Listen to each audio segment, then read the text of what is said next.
Seguramente alguno de ustedes ha conocido a una o varias personas que parecen no tener sentimientos. Y no me refiero a gente mala. Estoy hablando de personas que no saben qué hacer con sus sentimientos o en ocasiones no saben ni siquiera qué es lo que están sintiendo. Quédate, vamos a platicar un poquito de eso.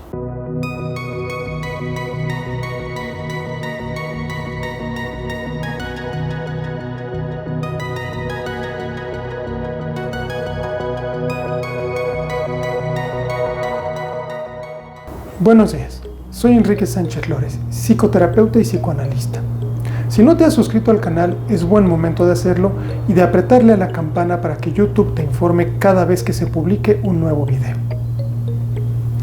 A ver, en México tenemos el famoso caso del machismo, el convencionalismo de este hombre que no muestra sus sentimientos porque eso es de mujeres.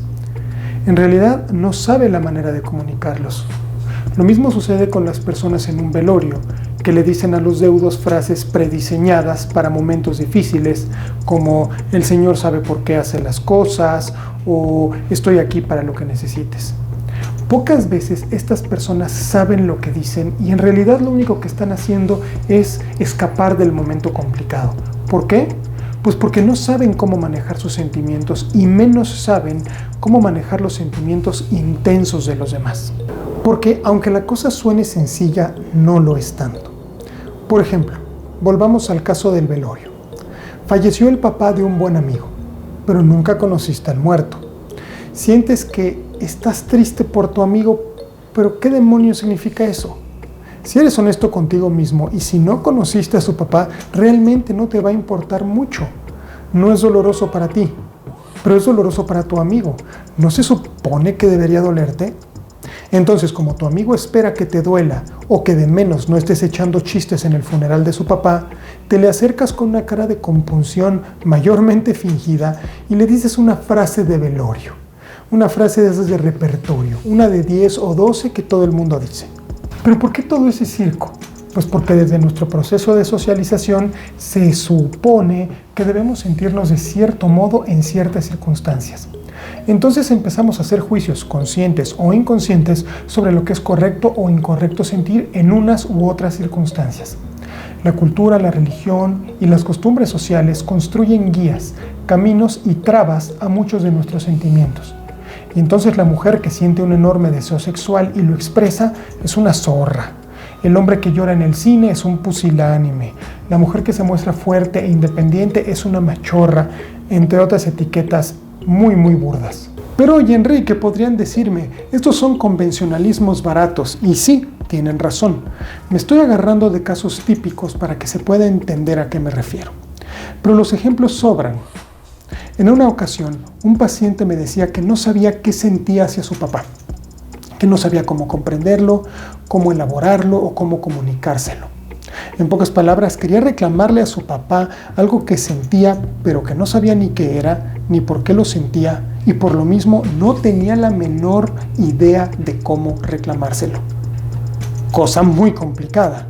¿Qué hacer en estos casos? Primero, es necesario que la persona pueda reconocer sus sentimientos antes de intentar comunicarlos. De otro modo, lo único que logrará será frustrarse y dejar confundido al otro. Pero ¿cómo hacemos eso? Puedo decir que es un proceso complejo, que no tiene garantía. Hay personas que aprenden a nombrar y comprender sus sentimientos muy rápido, mientras que otros no hacen más que intentarlo durante años sin lograr vencer las barreras que los tienen dominados. Pero esas barreras, ¿como para qué sirven o de dónde vienen?, me podrían preguntar. Pues son defensas del sistema mental. ¿Defensas contra qué? Pues depende de cada caso. No hay dos personas iguales y con las mismas motivaciones ni emociones. Por ejemplo, el paciente del que les platicaba antes había sido muy lastimado por sus papás por demostrar sus sentimientos durante la infancia. Su papá no sabía recibir la ternura que él le entregaba, entonces lo hacía a un lado. Algo similar pasaba con su mamá. El paciente aprendió que cada vez que abría su corazón resultaba lastimado. ¿Qué hizo entonces? Pues nada, aprendió a cerrar su corazón. Era tan lastimoso abrirlo que mejor lo dejó cerrado por mucho tiempo. Esto podría sonar a un mecanismo convincente, útil y práctico, eficiente, ¿no? Al fin y al cabo, gente como este paciente ya no van a sufrir ese dolor que sintieron en el pasado. El problema es que tampoco van a tener la capacidad de demostrar amor, de acariciar a su pareja, de darle un apapacho a sus hijos, etcétera, etcétera. Su mente estará confundida. Confundirá los sentimientos de cariño con los sentimientos agresivos y al cerrarle la puerta a unos, se la cierra a los otros. Lo podemos ver en una relación de pareja en donde no puede ser cariñoso, no puede decir te amo o ni siquiera contarle a su esposa cómo le fue en su día de trabajo. Estos procesos son mayormente inconscientes y pueden trabajarse en terapia. Pero a veces también son conscientes, ocasiones en las que lo que buscamos es intentar suprimir el sentimiento, hacernos de la vista gorda sobre que existe esa emoción, fingir que no la estamos sintiendo o que va a desaparecer. Pero al revés, las emociones son como una cría de león encerrada con nosotros en una jaula. Si cerramos los ojos no lo vemos, pero no significa que sigue creciendo y cuando los abramos vamos a tener un leonzote que nos va a comer de una mordida. Todo lo que negamos, todo lo que reprimimos, todo lo que barremos bajo la alfombra va a regresar con mucha más fuerza. Los sentimientos y las emociones no se pueden borrar, no se pueden desaparecer.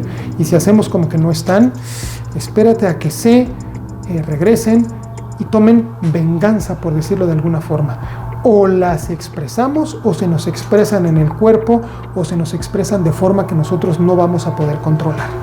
Y ustedes pueden preguntarme, ¿por qué la gente suprimiría un sentimiento o una emoción?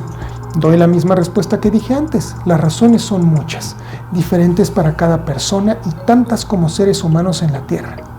Principalmente suprimimos sentimientos con la idea de que son negativos, rechazados, socialmente inaceptados, políticamente incorrectos, me van a dejar de querer si siento así, si opino tal cosa o si tengo tal inclinación, me van a juzgar. Si una chica se enamora de un hombre que su familia considera poca cosa, puede callarse y tragarse ese amor para no recibir el juicio familiar. Si un sentimiento te hace juzgarte a ti mismo como malo, tonto, bruto, etc., muy probablemente no lo expreses. ¿Y eso está mal? Pues no podemos juzgar las cosas con base en bien o mal, simplemente es poco sano. Todas las emociones que no expresamos en el momento adecuado, con la persona adecuada, con la situación adecuada, nos enferman. Eso es un hecho. Entonces, más allá de bien o de mal, es insano. Y quisiera terminar comunicando algo que es bastante peculiar. En la enorme mayoría de las ocasiones, la gente que niega o ignora sus propios afectos, sentimientos o emociones desconoce el origen de estas gruesas armaduras emocionales. El problema es que se cometen muchos errores en el camino. Se pierde a gente valiosa, se agrede a personas que no lo merecían y en general no hay una respuesta madura respecto a los sentimientos. No se enojan cuando deberían, no muestran amor cuando se supone que es momento, no sufren con desgracias, no se alegran con las buenas noticias o se alegran de manera tímida y deslavada. Pero entonces, ¿qué hacemos los que sufrimos eso? O si conocemos a alguien que lo sufre, pues ya saben que no creo en las recetas y que no hay un ABC al respecto del funcionamiento mental. Puedo recomendarles que si el problema ya está afectando su calidad de vida y la de aquellos que los rodean, asistan a terapia para descubrir cuál es la razón por la que no tienen una relación limpia con sus sentimientos. ¿Por qué no los conocen, reconocen y aprenden? Aprenden con H. Jugarle al yo solo puedo en cuestión de emociones es tan ridículo e ineficiente como querer arreglarse sus propios dientes en lugar de ir al dentista. ¿Ustedes se han sentido así en algún momento? ¿Lo han resuelto? ¿Conocen a alguien que así lo sienta? Cualquier cosa, cuéntenme en los comentarios. También les recuerdo que se suscriban al canal y que le opriman a la campana. Déjenme un like, por favor, y no se les olvide que en la pantalla final les dejo mi página de internet y mis otras redes sociales. En todos lados están mis datos de contacto en caso de que quieran iniciar una psicoterapia o estén interesados en el psicoanálisis. Me despido, pero no sin antes desearles que esta noche tengan un sueño que resulte reparador y terapéutico.